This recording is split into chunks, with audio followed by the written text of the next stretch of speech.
Let's go, girls. Come on. From New York City to Los Angeles, Powered Up with Beck and Franklin is giving women of all ages permission to live the life they've always dreamed of. Why live in black and white when you can choose the brilliance of 3D and Technicolor? Each week, Sandra Beck and Linda Franklin and their high-powered guests will be here to cheer you on, to share their challenges, their successes, and what they've learned along the way. It's all about women supporting women. The stories and practical tips on sex, beauty, money, and so much more are designed to help you reconnect to the powerful woman you are.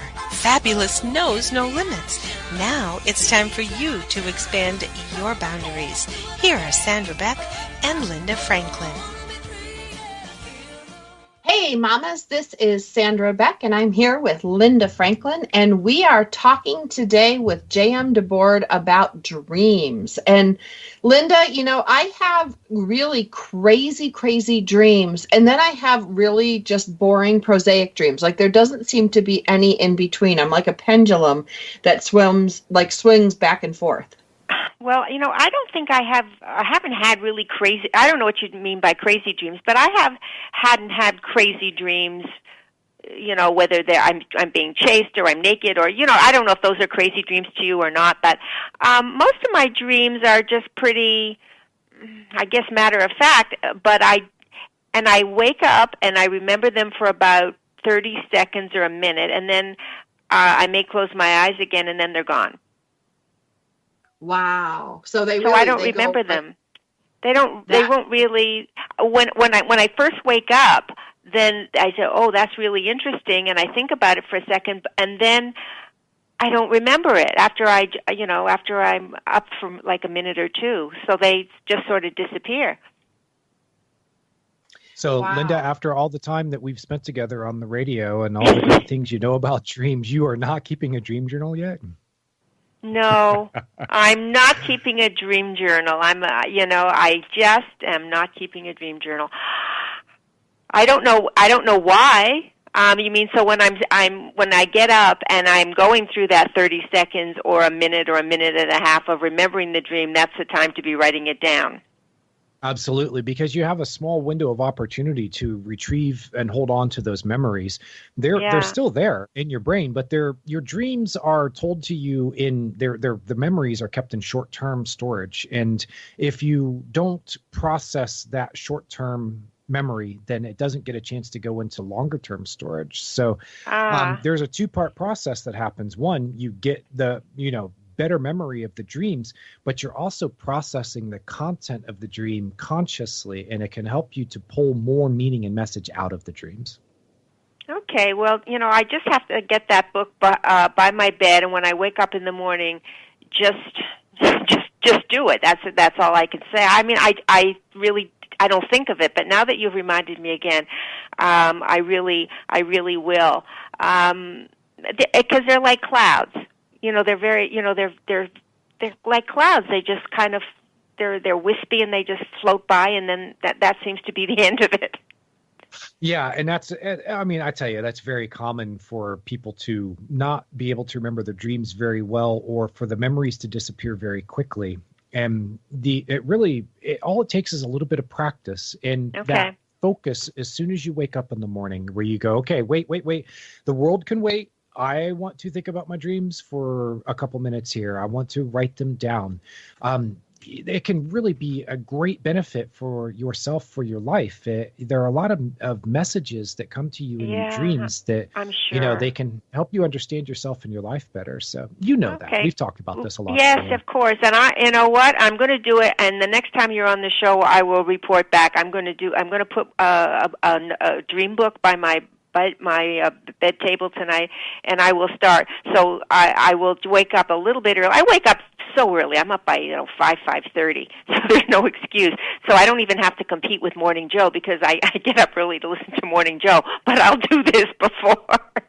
Yeah, and keep the journal by your side, and also a book about dreams, like my new book, The Dream Interpretation Dictionary. You can be like, okay, I dreamt about a cloud and, or the sky or a UFO, or, in the last episode with Sandra, we were talking about, what does pregnancy mean in a dream? It's often a metaphor. It doesn't mean you're really pregnant, No.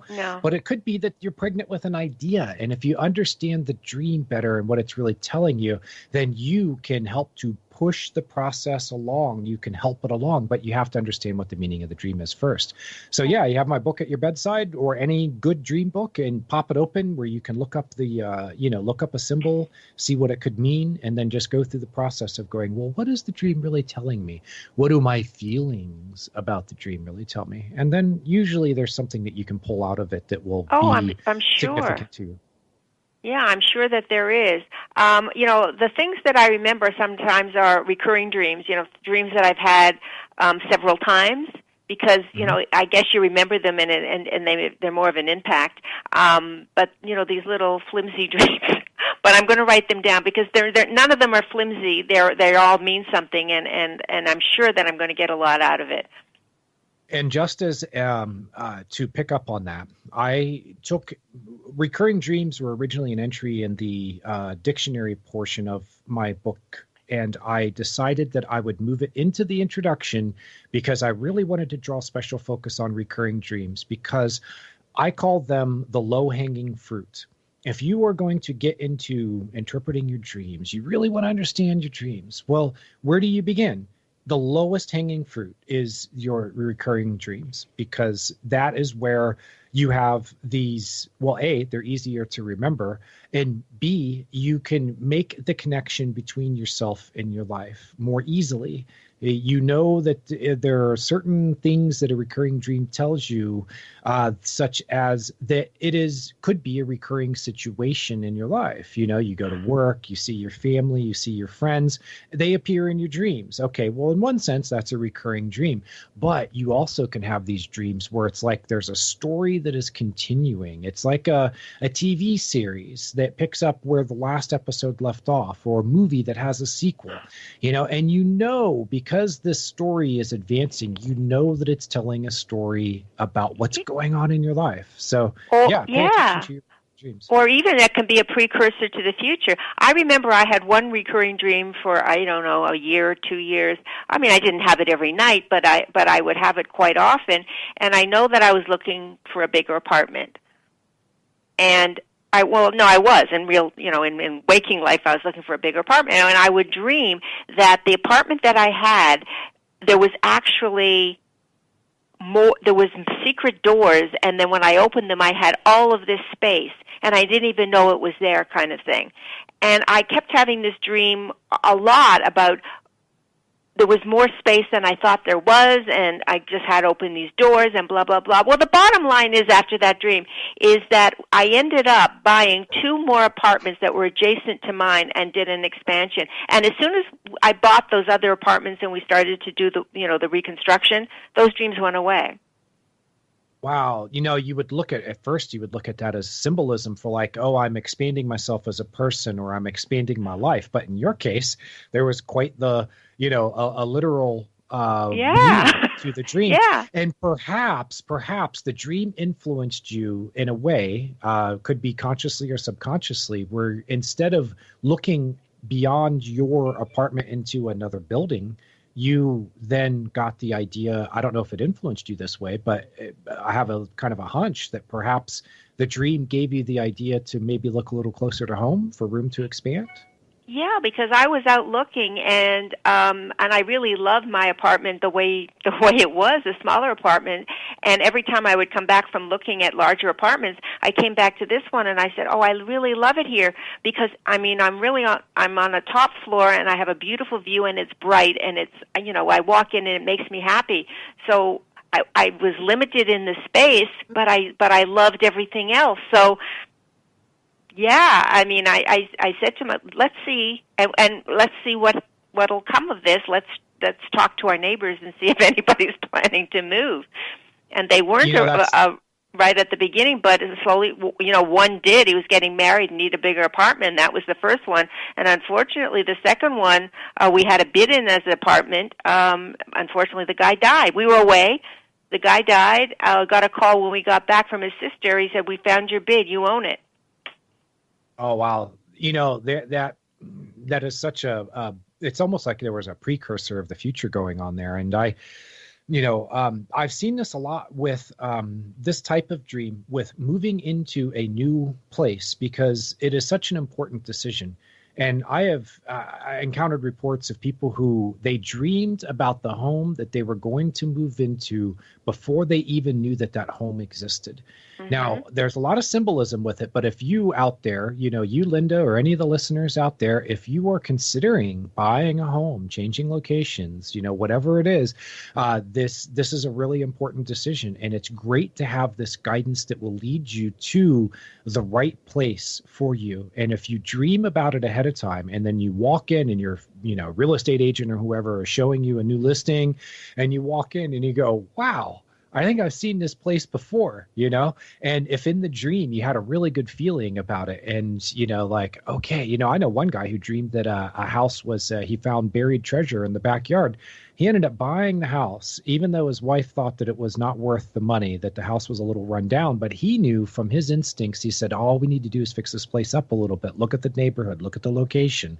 And he doubled the value of his home. And so his home was that treasure, He dug it up out of the backyard. So your dreams can tell you. But if you walk into the house and it's like, oh, wait, there's a body buried underneath the floorboards, or there's, the roof is leaking, or, there's burglars, or the neighbors are blaring their music all night. You might be, it's sort of like the, the ghost in the movie that says, get out, it's like, get away from this piece of property. You don't need it, man. It's going to be trouble.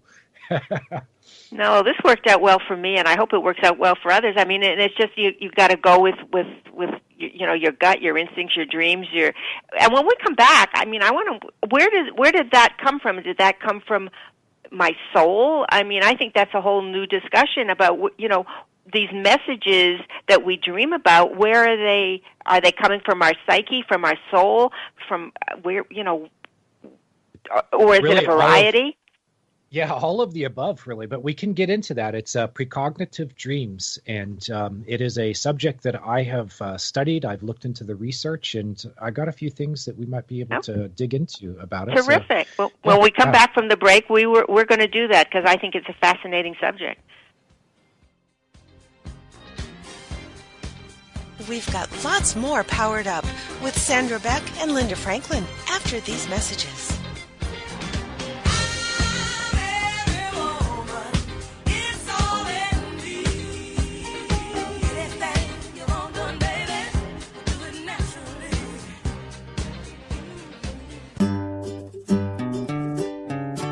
Close your eyes and imagine living your life without limits.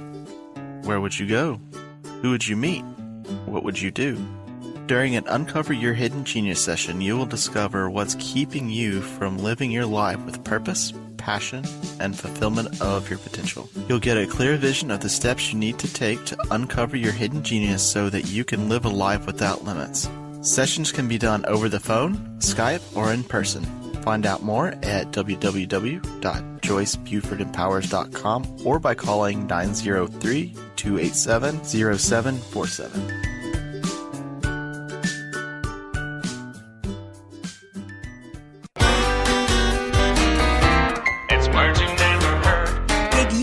About the Gaberlunzie bear caught rummaging through a refrigerator in an apartment in Colorado? The tenant heard noises coming from the kitchen and saw a bear with his head in the fridge, looking for anything it could eat. What's a word for food that's unfit for human consumption? Ma wallop. The tenant locked himself in his bedroom and called for help. What's a word for the fear of bears? Ursophobia. We have lots of bears near our Colorado cabin, and we have been told that pepper spray will keep them away. But the idea that it would keep a 500-pound grizzly bear from attacking seems ridiculous to me. I think I'll try the pepper spray on myself and hope the bear doesn't like spicy foods. It's words you never heard. I'm Carolyn Davidson, and you can have fun challenging your words you never heard vocabulary with my free app, Too Funny for Words.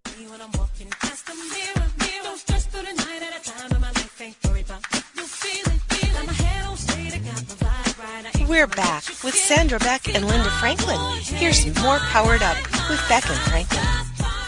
We're here today with JM Debord and Linda Franklin, and this is Powered Up Talk Radio. And we all need to take a little bit better care of ourselves, and taking care of our mental health is no exception. That's why today's sponsor, Talkspace, the online therapy company, makes it easy to connect with an experienced licensed therapist, handpicked just for you, for as little as $32 a week. Using Talkspace, you can send your therapist text, audio, and video messages whenever you want, or even do a live video chat. Want to vent about work or family? Or talk through something that's been on your mind? No problem. Your therapist is ready to help. To sign up or to learn more, go to Talkspace.com/PUTR, like Powered Up Talk Radio, and as a special offer for our listeners, you can use coupon code PUTR to get $30 off your first month and show your support for this podcast. That's PUTR and Talkspace.com/PUTR.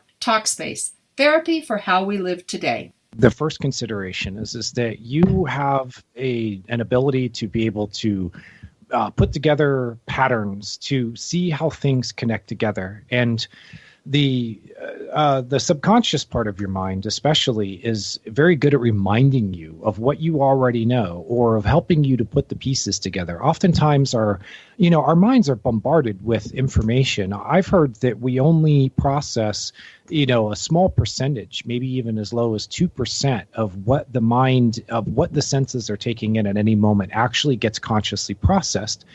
The rest of this is kind of going into the background. And when I say consciously processed, I mean the information that is coming to you, that's coming into your mind. So you can see patterns. But of course, in some cases, like with what Linda and I were talking about there, what we were all talking about in the last segment was you get this information that seems to just come right out of the blue. And you're like, well, there's no way that this was like a pattern that I saw, or you dream about a house that you've never been to, and then your real estate agent takes you there a day or a week later or something, and you go, wait, I've been here before. That feeling of deja vu is actually, there are different reasons for it, but one of them is that you are suddenly reminded of a dream that showed you where you were going to be and what was going to happen in the future. So you have that feeling of tingly recognition because you go, wait, I've dreamed about this. And the feeling of deja vu is what tells you that you are remembering it and you're feeling it and you're going, oh, okay. For people who don't remember their dreams very well, it could happen all the time. And, that they're getting these reminders through that feeling of deja vu that they have actually dreamed about this event or time or situation in their life. They've dreamed about it ahead of time. Where does it come from? Well, here it is. The best that I have been able to find after digging into the very best research into this. And by the way, precognition has been proven in laboratory settings. So we know that this is a real phenomenon. It's just not accepted widely in the mainstream scientific community. And they will always find a way of poking a hole in a study or something to say, well, your results couldn't be because there is no such thing as precognition. They're starting off by saying there is no such thing. So of course your results can't be right. But where does it come from? The mind has the ability to detach from this linear time that we experience when we're awake. The clock ticks, the calendar advances, and we think of time as this linear progression. But if you really dig into the physics of time, if you read what Einstein and others have written about what is the true nature of time, time is not the way that we measure it on a clock. Time is something different. In fact, Einstein is quoted as saying that time as we know it is an illusion. So what I found is that the mind has the ability to detach and see time from, shall we say, a higher perspective, a broader perspective. It can look forward. It can look back. It can see things. I know people who have come up with dreams where they knew that, let's say that they were adopted, but they never knew that. And they get a dream that shows them the moment in time that their mother experienced with the father that they never knew and didn't know until they had to dream about it, that father even existed out there. That, these amazing pieces of information that have come to people in their dreams, and it tells them about what's happened in the past, and it can also show them what's going to happen in the future. Retrocognition is seeing things in the past, and precognition is seeing things in the future. It's much more common. In fact, anybody can do it. It does happen to everyone. It's just that most people don't remember their dreams well enough, so they don't know that it happens to them too. Boy, I love that. I think when you were talking that, I said, "Oh my God, I believe that 100%." I think we limit ourselves in our thinking to just see what's in front of our face, and that is so. We've got such power, and we limit ourselves to the tiniest little bit when we're capable of doing all of these magical, wonderful things.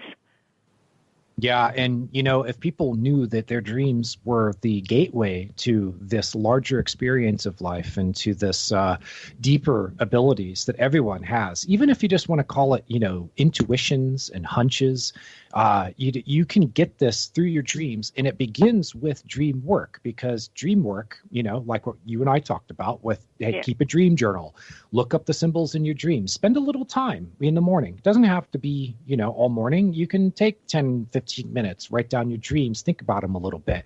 That establishes a relationship with this other side of your mind where your dreams come from. It's the unconscious mind. And most people don't even know that there is such a thing as an unconscious mind. And if they do, they think that it's what Freud talked about, like, oh, it's just a repository for all the things I don't want to think about, my secret wishes and desires, or my repressed Oedipal complexes or whatever. And I go, no. There is a much greater thing to the unconscious. It is a link to your deeper mind, and about 95% of your mind is unconscious. So your conscious mind, what you are consciously aware of about yourself, for most people, is a small fraction. It's the tip of the iceberg. And as you develop this relationship with your unconscious mind, you find that these greater possibilities open up to you, that these deeper abilities open up to you, that you have these hunches about situations and circumstances and people. You can see the way forward. You can get great ideas for, like I mentioned Einstein earlier. A lot of people don't know that his theory of relativity started with a dream. He had a dream as a teenager about sledding and going downhill faster and faster and faster until he approached the speed of light. And he looked around him and he started noticing, like, time is slowing down. How is that? How is time connected to motion? Relativity, all objects are in relative position to each other. And that's where it all started. He changed physics, because if you look at what people thought of physics before then, and Newtonian laws and all that, you would realize Einstein was revolutionary. In fact, there were 100 of the most prominent scientists, researchers, academics of his time wrote a book saying that he was wrong. It's called 100 Authors Against Einstein. And do you know what his reply was? His reply was, if I'm wrong, it only takes one of them to prove it. He was a wise man. Oh my God! I just love that. And anytime you come up with something, there's going to be a million naysayers. And just to stay in your lane and really believe what you're seeing, talking about, doing. I mean, it's challenging, but the people that we read about, the real pioneers.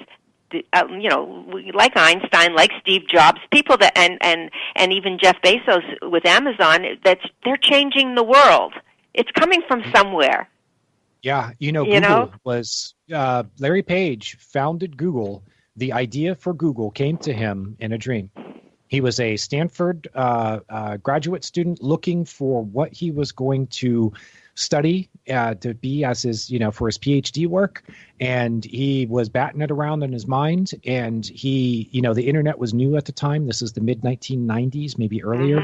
And he had this dream that he could download the content from, to basically send a what they call a spider. It's a computer program that goes out on and sees everything that's on the internet, pulls down the content.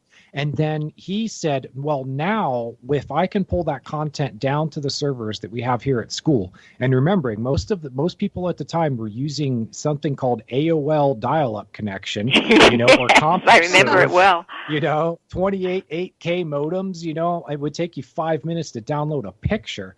But at Stanford, they had the very latest technology. They had large-scale servers. They had big, fat internet pipes, which at the time is, compared to now was nothing. But at the time, they were in a position that they could do this. So he had the dream. He said he woke up in the middle of the night. He furiously wrote down all of the information from the dream and then started brainstorming his own ideas. And that was the genesis of Google. He went to his program advisor. The advisor gave him the approval for it. He got all the resources he needed. He started downloading all the content off of the internet and then using his what's called page rank, Larry Page rank that was his algorithm that he first wrote to be able to determine what content was better. I came along in 1999 or so, 2000, with an internet startup, and the guy who was the main system admin told me about this site called Google, because my job in marketing was to spend all day looking for people that we could connect with and sites that we could connect with. And he saw me using Yahoo or Ask.com or Excite or whatever was the big one at the time. He goes, no, man, you'll get better results using Google. Nobody said, what the hell is Google, right? I'm like, what's a Google, And of course now Google is synonymous with search. So these are just some examples. People have made real breakthroughs with dreams. They've made discoveries. They've founded businesses. They've changed lives. So, there's a lot that can be gained from it. And yet, Linda, Sandra, what is the common thing out there? Oh, dreams are meaningless. There's no point in paying attention. Well, because people just are so dense.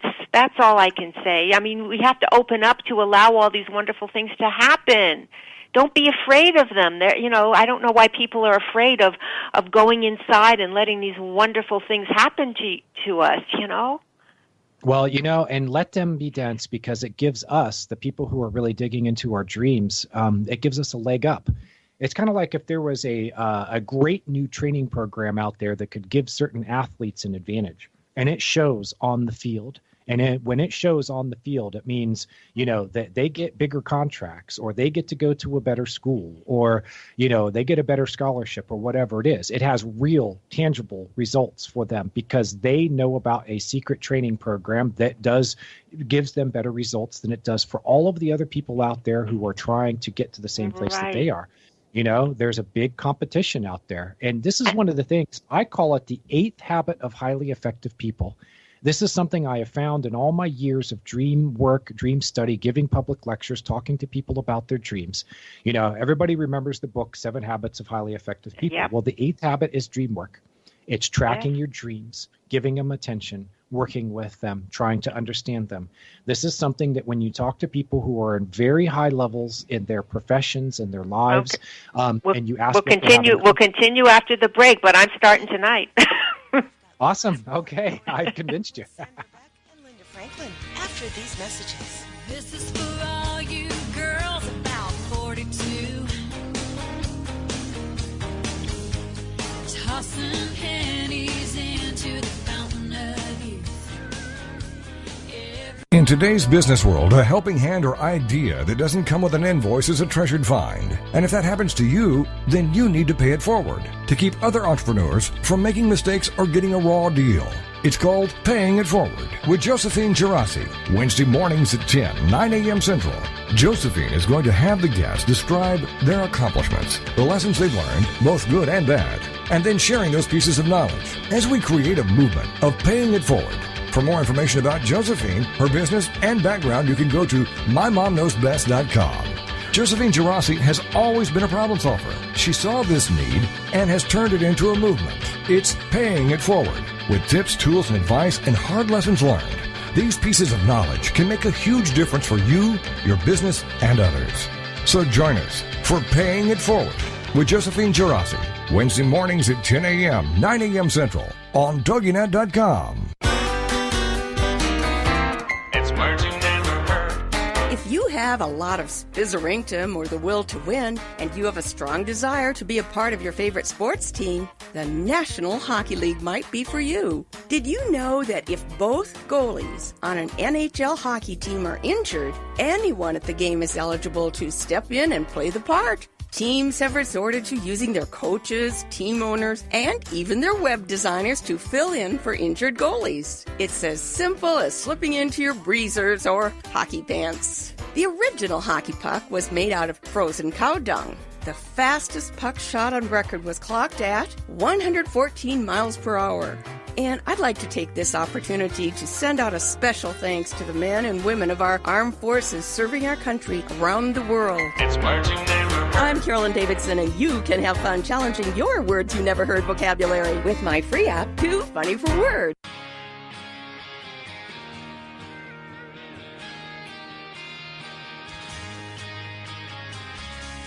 We're back with Sandra Beck and Linda Franklin. Here's some more Powered Up with Beck and Franklin. This is for all you girls about 42. Hey, ladies, this is Sandra Beck, and I'm here with Linda Franklin, and we are speaking today with JM Debord, dream expert. And when we went to break, we were talking a little bit about how innovation and creativity and dreams are intertwined. But one of the things that I want to talk to about this segment is how feelings are intertwined with our dreams, and how can our dreams help us identify our feelings. I know that when I'm going 100 miles an hour during my workday and taking care of my kids, I find that I have these dreams that don't make sense to me till the next day. And then I think about it. I'm like, oh yeah, that's why I was thinking about that, because of this happened. And I stuffed my feelings down so I could get through the day. And of course, if you stuff your feelings down to get through the day, your dreams are going to express your feelings by that night. This is one of the things that I'm asked about a lot by people whose lives are stressful and busy. Is why would your dreams then be stressful and busy? Why aren't they just like idyllic and peaceful? And I go, well, look, think of it this way. If you woke up tomorrow after a night of sleep, and you picked up where you left off with your stressful day the day before, how long are you going to make it? You need that chance to vent. So when you have very powerful dreams that trigger your feelings, your emotions, then there's a reason for it. It is doing an essential function for you, which is it's helping to clear out what was from the day before so that you have room for the next day. So there is a good reason for it. And it's hard to understand when you are in the midst of it and you're experiencing these very powerful, potent, dreams by night, and your day is stressful and busy, and you go, God, can I just get a break? Well, you think of it as a survival mechanism. The dreams are going to help you get through it.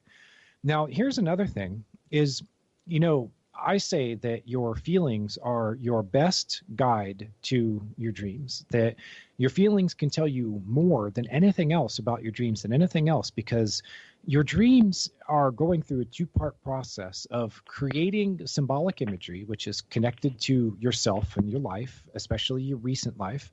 And then it's also creating emotional components to that symbolism. It's tying it together with your emotions.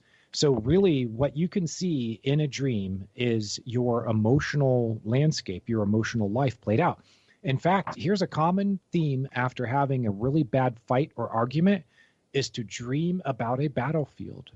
Why is it a battlefield? Because you have been battling with somebody in your life. Why are bombs dropping? Why does it look like, that it's been hit with napalm? Why is it burnt out? Why are there dead bodies everywhere? Well, because that's how you feel. It's your emotional landscape. You've just been through, these terrible battles with someone, and this is how you feel. Your dreams are going to express it for you. It's going to show you in the symbolic imagery, the situation, it's a battlefield, and then it's going to show you how you feel about it. You feel scarred, you feel torn, you feel blasted, So when you can look at your dreams that way, they really start to make sense. You go, oh, okay, well, it's a symbolism here, and it's helping me to express my feelings. it can go on the good side too. The dramatic, bad sort of stuff like, arguments and fights and stuff is a great example because I can think of right off the top of my head, but it's not to say that that's the only thing that you're going to dream about, that anything that good is happening in your life. Yeah. Tired or the last week I had this dream where I was in an aircraft, or I was driving an aircraft carrier of all my family and friends, and it kept like driving and crashing through the sand, and I didn't know how to interpret that. And there was so much going on in my life, and there was so much on my shoulders. And I can't help but think that was a reflection of all of the heaviness I was feeling that I was carrying in my life. Can you kind of deconstruct that, dream? Great association, because an aircraft carrier is the biggest, heaviest, ship on the ocean. Right. So that's one component of it. You have your family and friends on the boat with you. That could be the symbolic component that's tying in with your life. That's the, that you're leading all of these people and you're responsible for them. You are the captain of the ship. And then put it together with the idea this is a huge ship that is meant to go through water. But if it has to cut through sand, well, now it's going to have real difficulty. It's going to start to feel really heavy. Sand and deserts tend to say that you feel dry inside, that you don't have the emotions that you need to fill that ocean and help the boat to move. Instead, you're plowing through sand.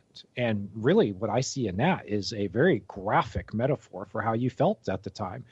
So what do you do with something like that? When you have a dream that tells you, oh, this is a graphic way of depicting how I feel. Well, it's saying that there's something that's missing right now.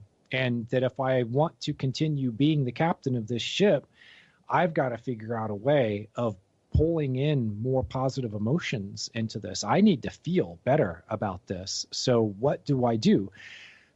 Now you have steps that you can take. It could be like going to a yoga class, going out with your girls, spending some time alone, doing something that is going to trigger your emotions. Go out into nature, get some time with your pets, something that triggers good emotional responses to you, that helps you to fill the reservoir. Now you can meet what the dream is telling you is a need. You can meet that need by consciously recognizing the dream, what it's really telling you, and then making a decision. Okay, dream, thank you for pointing this out to me. Thank you for giving me that story that really makes it obvious. I kind of knew it, but I was ignoring it. And you're telling me that if I'm going to continue playing this role and really being able to make progress in this role as captain of the ship, that what do I need? I need water. What is water? Water in dreams tends to symbolize emotions. How does that sound? Oh, that sounds magnificent. I mean, I feel like I've been dragging all this responsibility forward and all these people in my life that I'm accountable to. And, it's one of those things where I don't a lot of times know I need to slow down or rest or take care of myself or offload until I crash. Yeah. And, it's really graphically depicted in that dream, that feeling of you're dragging an aircraft carrier through the sands. I mean, Sandra, that is a heck. I know. And it's like I see it like pushing, like going up and down like a bow of a ship in a storm. And it like pushes all the sand away and it just keeps grinding forward. And it was tiring even to dream it. And while I think that is a metaphor and it really shows how you feel, there could be another layer to this. Is your name is Sandra and you're pushing an aircraft carrier through sand. Dreams like to use wordplays like that. So there could be something where you feel like you're being drug along, layers. Dreams tend to give layers of meaning that the symbolism in them, it's like a picture that says 1,000 words. You can really pack a lot of meaning into one picture. I mean, that picture of you, trying to drag this aircraft carrier along with all these people that you're responsible for, and it's dragging along through the sand. Just that picture, that says 1,000 words right there about how you feel, about what's going on in your life. And then it also points towards the third layer, which is what does Sandra need? And Sandra can step in and go, okay, well, the dream tells me what the problem is. I can come in and resolve it. I can apply what I know Maybe it's a spa day, or 10 spa days, but whatever it is, you now have the information you need to consciously respond to it. So yeah, well, that is to make some changes. That could be. Maybe you have too many people in your boat. Maybe some of these other people need to, it's all hands on deck. Maybe some of these other people who are depending on you, maybe they're not doing, yeah. And the funny thing is, Sandra and Linda, is a lot of times you will have these dreams. You don't necessarily remember them, but you remember the feeling of them, and you respond to it the next day. Yeah. Well, not just that, but that, that spark I heard in your voice, like, hey, it's going to be time for some of these people to shape up or ship out, Yes. Now we're using ship metaphors again here, right? And so what it could be is that you find yourself, even if you didn't remember that dream, you might find some changes in yourself over the next days and weeks where you have, shorter leash for these people who are on that boat with you, that you have higher expectations, that you start saying, I'm going to put my foot down. I'm going to make sure that these other people are given their full contribution, because I can't continue giving myself everything that I have day after day. I need time for me. And if, you willingly give yourself for your loved ones. It's not saying that you're being selfish about it in any way, but it is saying that you need that time, because you can't be the captain of the ship. You can't make the progress unless you are taking care of yourself too, along with all these other people. So you may not even understand the dream. You may not even remember it, but you remember the feeling of it, and it's already affecting how you are. It's changing you already. It's affecting you the next day as you go through your life. And this happens with people where they wake up from the dream and they don't remember it, but they do know that they're acting differently the next day. And it's because the dream acted as a catalyst for them to make some kind of needed change. Now, I'm going to ask, when we come back from break, we've got just a couple of minutes. How do you know if somebody in your dream is really there, or it's just your mind playing tricks on you? Your dream characters. It can be really confusing because your dream characters can look like people that you know. But you have to be careful to understand that a dream character is an actor in a story, and that their appearance is a costume, and that their actions are scripted. Sometimes you can dream very directly about people, and that they can be characterized in your dream in a way that how you really perceive them and how you really feel about them. But you have to be really careful. And perhaps we can bring up, I've got a great example, cheating dreams.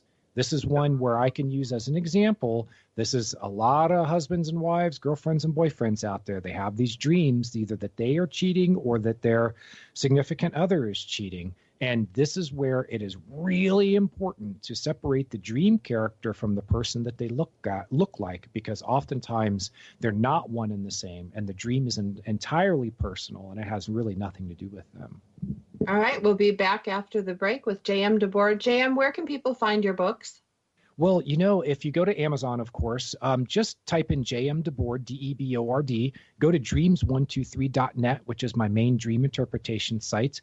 Right now, the Dream Interpretation Dictionary it's been shipped out of the warehouses, and it is available all over the country. And in fact, I hear that it's even making it over to Europe and India and places like that, So keep an eye out.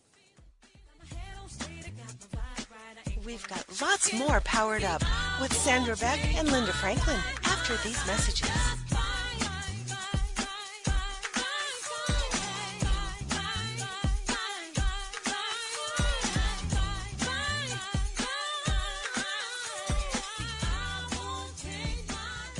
Have you heard? The pages of American Patchwork and Quilting magazine come to life on our new weekly online radio show, American Patchwork and Quilting. Join Pat Sloan, our blogging and quilt designer host, as she talks about the latest trends, ideas, and inspirations. Her guests include quilt pattern designers, authors, quilt shop owners, and our editors, all quilters, just like you. Call in with your questions. Get quilting tips from industry experts. Learn about free patterns. Hear behind-the-scenes stories from our magazines, American Patchwork and Quilting, Quilt Sampler, and Quilts and More. Get the scoop on free stuff and find out more about the best independent quilt shops in North America. To listen to a live show, tune in Monday at 4 p.m. Eastern. Just log on to allpeoplequilt.com/radio. To hear past shows, go to iTunes and search for American Patchwork and Quilting Radio. We hope you'll join us because we know that quilting changes everything. It's words you never heard. Did you hear about Wesley, the golden retriever puppy from Michigan that was fitted with braces? Before you think this is a bona fide insanity, Wesley was born with teeth that were so crooked he couldn't shut his mouth all the way. This was affecting his ability to eat properly. So his owners took him to the Harborfront Hospital for Animals and Veterinary and Dental Solutions, where a doggy orthodontist prescribed him a set of braces. And now, pictures of Wesley smiling with his bright, shiny braces have been circling the internet. With all that metal wrapped around their teeth, some would think that most dogs would become bruxomaniacs, but not Wesley. He doesn't mind the braces at all, and is now able to eat his food with gusto. A bruxomaniac is someone with an uncontrollable urge to grind their teeth. It's words you never heard. I'm Carolyn Davidson, and you can have fun challenging your words you never heard vocabulary with my free app, Too Funny for Words.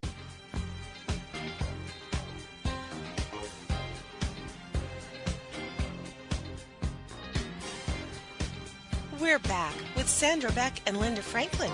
Here's more Powered Up with Beck and Franklin.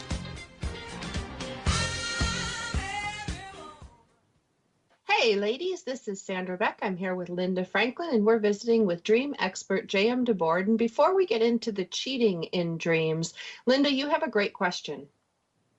Yeah, I did. I was just thinking as Jan was talking, and we are the creator of our dreams. We are like the director of this dream movie. So everybody in this movie is kind of, they're saying what we have directed them to say. So it gets confused. I mean, you think you're going to get a message, but it's really, your own message, and that person is somebody you've put in your dream, obviously, for a reason, and he's saying what you need to hear, but you're making him say that or her say that. That's right. That's right. They're following a script, and you wrote that script deep inside your mind, deep in the unconscious mind. You wrote the story, and so you are having them act out what you need them to act out as part of a story. So you begin with your associations with a person, and that is oftentimes is the underlying basis of the symbolism. Like in the dream about the man who was giving birth. We talked about this with Sandra. There was a man who dreamed about giving birth, and he was pregnant, obviously, and a friend of his was the guy who was the doctor who was delivering the baby. And the baby represented the things that he'd learned from the guy who was the doctor in the dream. It was the way that guy had rubbed off on him, his influence on the dreamer. So the dreamer is really giving birth to new qualities about himself, new personality traits that are based off of the influence of the friend who is depicted in the dream. So we decoded the dream by starting off with, well, what are the words that come to mind if you wanted to describe that friend to a stranger? What are the first words that come to mind? Start simple. And that's what he did. And so that's how we decoded the dream, is we used those associations and we plugged it in and, said, okay, well, this is how these associations fit into this story. This friend is rubbed off on you. The qualities, traits of this person rubbed off on you. And you are now seeing those qualities and traits emerge like a baby from you. So this is how you begin with, when you see somebody in a dream who looks like someone that can be really confusing, because you look at them and you go, well, I dreamed about the person, and so I must be dreaming about something directly related to that person. And then in the dream, they're an axe murderer, or they walk into work with a machine gun. And you go, oh, wait a minute, you hear about this stuff every day. Am I being told that my coworker is going to, go postal on us? No. It could just mean that there was, something happened at work the previous day, indiscriminate sort of firing shots at each other, verbal shots, or it could be an expression of how you feel. You are projecting yourself and your feelings onto that dream character who happens to look like a person that and maybe they choose that person because you're both having trouble at work. Yeah, there can be different reasons for it. So I wanted to use cheating as an example because this is one where people wake up from a dream where their significant other has been cheating on them and they go, hey, why are you cheating on me? They think that they're being warned in the dream. Now, I have on my website at dreams123.net, one of the popular posts that I have up there is about cheating dreams. And one of those dreams is an example of a woman who dreamed that her boyfriend was cheating on her.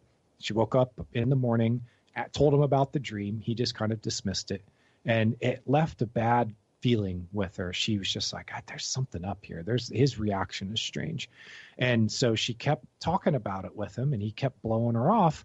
And finally he fessed up. He really was cheating on her. Now, that was one dream out of many that I have interpreted that have this theme to it they were entirely personal and symbolic.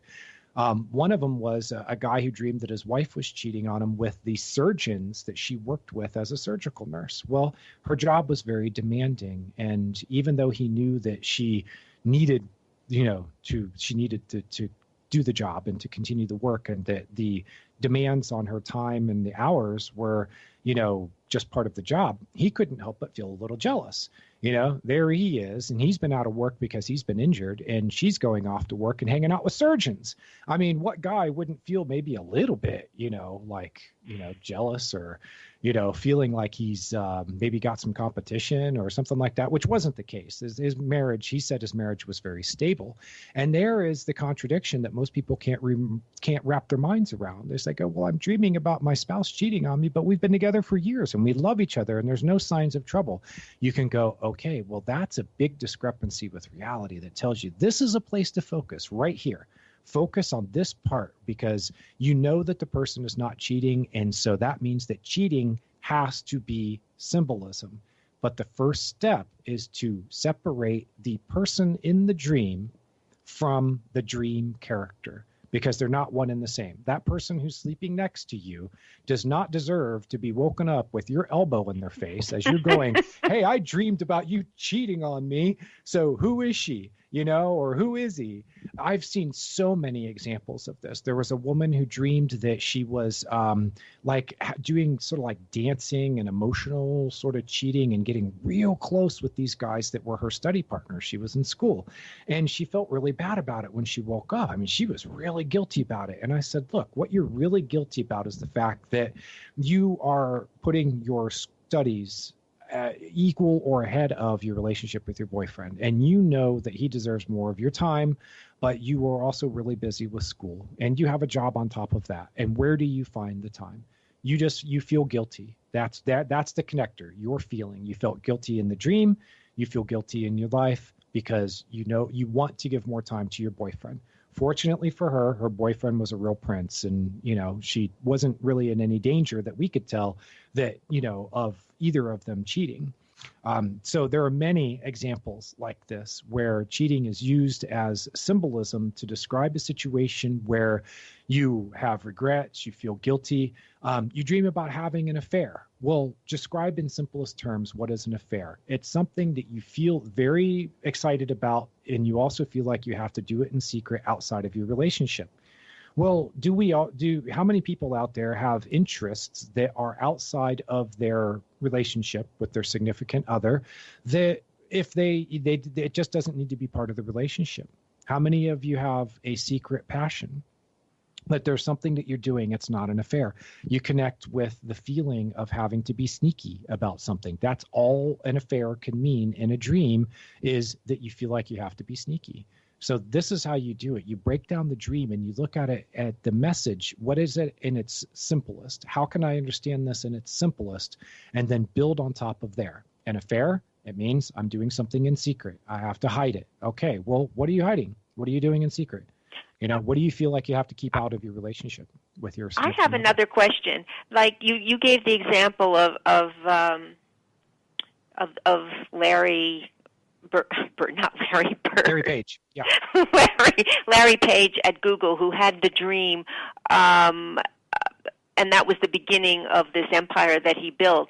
In order to have those kind of dreams where it's really going to revolutionize the world, or revolutionize your business, or make something so much better, do you have to be clear? Do you have to not have all of these funny emotions going on inside of you, so that when you dream these dreams, they're clear and they're precise and you get it? I mean, it's like a message. It's not all tangled up in emotion. Yeah, that definitely helps. If your dreams have other priorities to focus on first, such as, I'm an emotional wreck, so my dreams are going to help me first. That's the priority. You got to be able to survive day to day, whatever it is, But if you have your life working well and you have your life in order, what tends to happen is your dreams can then focus on these other things. Yeah. They can expand out and help you develop yourself as a person, to expand your abilities, stuff along those lines. Now, one of the things that I heard about Larry, and I haven't been able to ask him personally about this or get information about it. I've searched and searched, but the way I understand it from secondhand sources and things I've read is that he was already interested in his dreams before he had that big dream that helped him to, understand that he could download the internet, and that's what became, Google. But he was already paying attention to his dreams. In fact, in his own quote about it, he talked about reaching over and grabbing a notebook and starting to write furiously. And I thought, it's because he knew he kept a notebook by his bedside because he knew he could wake up in the middle of the night with an inspiration, or he knew also that he could wake up with a dream that could give him that inspiration. And maybe he set an intention before he even went to sleep of this is what he wanted to get out of that dream. Well, what I found is that it often comes from need. That there is something going on, that these great inventions, discoveries, that they come from need. Elias Howe invented the sewing machine. He was in a race with other inventors. They knew that they were close to doing it, but there was a design problem that nobody could overcome. And he dreamed about these people holding spears and thrusting the sharpened tips of the spears. What does that remind you of? Thrusting the spears at him. And he noticed that there were eyelets on the end near the tips of, the sharp ends of the spears. And he went, oh, that's telling me how to design my sewing machine. It comes from a need. These people who have these dreams, it comes because this is a problem that is on their mind. It's a question that they have. There's a need for them to be able to tap into this deeper connection within themselves, to be able to pull this information forth. Now, fortunately, Elias understood his dream. How many people miss it because they don't pay attention to their dreams? Since we've had this show today, while you were talking with Sandra, I pulled out my notebook and my pen, and I put dreams on it, and it's going right by my bedside. So it is there now. There is no excuse. And I suggest that you put tomorrow's date at the top, because you know that you're going to wake up in the morning with your dreams already ready to go.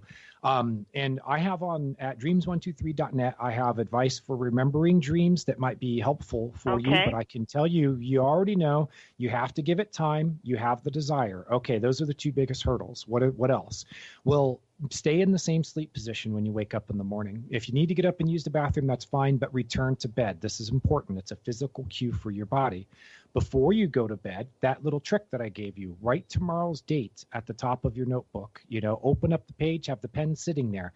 It creates the anticipation in your mind that you're going to wake up in the morning and you're going to remember your dreams. Okay. Now, you're also creating not just that. You know what? I got to take us to the end of the show. We're going to have you back. We are here today. JM Debord. We'll be back again next week.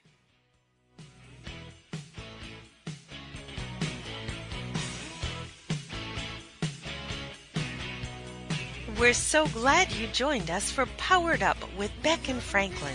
Sandra Beck, Los Angeles-based single mother and technology company owner, knows what it's like to be fit, funny, and fantastic in your 40s. Linda Franklin, a New Yorker with a successful marriage and